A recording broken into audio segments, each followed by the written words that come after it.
Okay, how do you handle it if within a marriage you have differing views on baptism?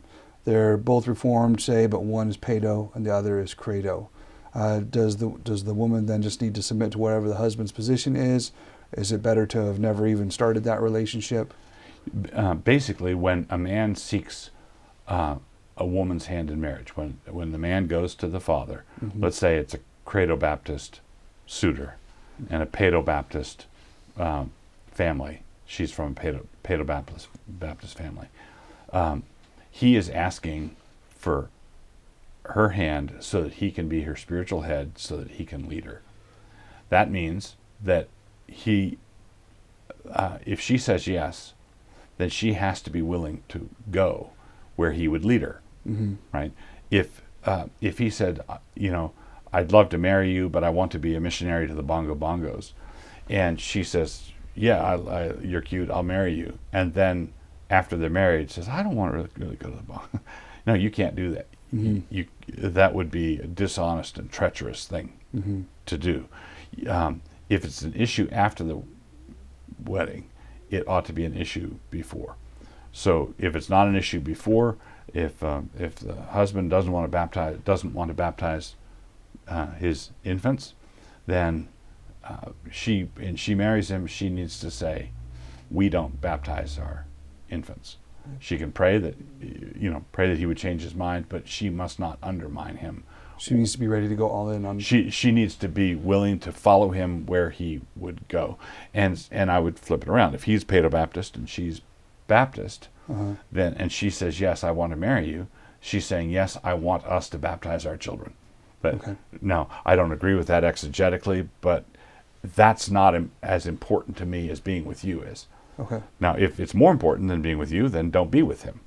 Right? It's just that simple. So, basically, this is something that ultimately is settled by exegesis in the text. But someone's got to be the umpire. Someone's got to be the referee. Someone's got to make the call as to what we, the Wilsons, or what we, the Smiths, or what we think the text says, and the husband is the one who makes that call. Okay. If there's disagreement at the end of the day, they have to decide what to do. And if you're the father overseeing all of this as the courtship is unfolding, how would you advise a father in that situation? If they're of two different positions, how does he handle it? I would say, if I'm the father of the daughter, that means I'm the father of the one who would need to submit, right? And so then I have to say, how important is this doctrine to me? Right. So let's say a doctrinal difference comes in the course of the courtship. You find out that your prospective son-in-law thinks that Melchizedek was an Old Testament theophany of Christ, and you don't think that. Oh no! If you call the wedding off because of that, then you have a wild. Everything's wildly out of whack. But eschatology, I think, is a big deal to me. For example, I would say no to a pessimistic amillennial suitor. I wouldn't say no to an optimistic premill or an optimistic amil suitor, even though we're post-mill, because the principle is on board. If one of my daughters had a Baptist suitor, I and my daughters would have said no. Bringing up our kids in the covenant is a big deal. Okay, but let's say he was Baptist till you had that conversation, and that makes him start to rethink. That's right. His position. Your daughter's awfully cute. Your daughter's awfully cute, and this Philippian jailer argument never made so much sense to me.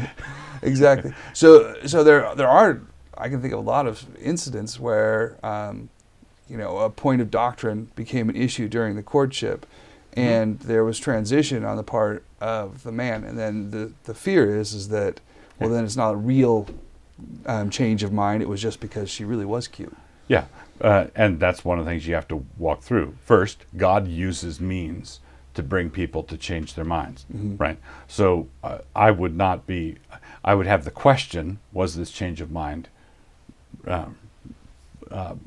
either sincere? It might have been sincere but not checked out. It might have been sincere but not fully informed. I knew one situation where a young man read through a number of books, changed his mind, came to a conviction, and the father thought, oh, okay, this is real, but in part because the prospective son-in-law was saying, okay, now I've got to check my motives. I really want to make sure I'm doing this for the right reasons. That's all part of that's life is messy. Embrace the mess.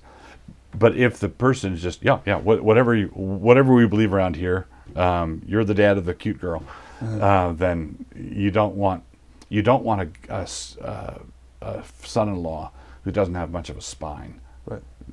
Right, and that's a telltale problem. Okay. I'd rather, if I could just bring it back to this, I'd rather have I would say no to a Baptist suitor to one of my daughters, but I'd rather have a Baptist with a backbone than a Paedo without one. Right. Okay.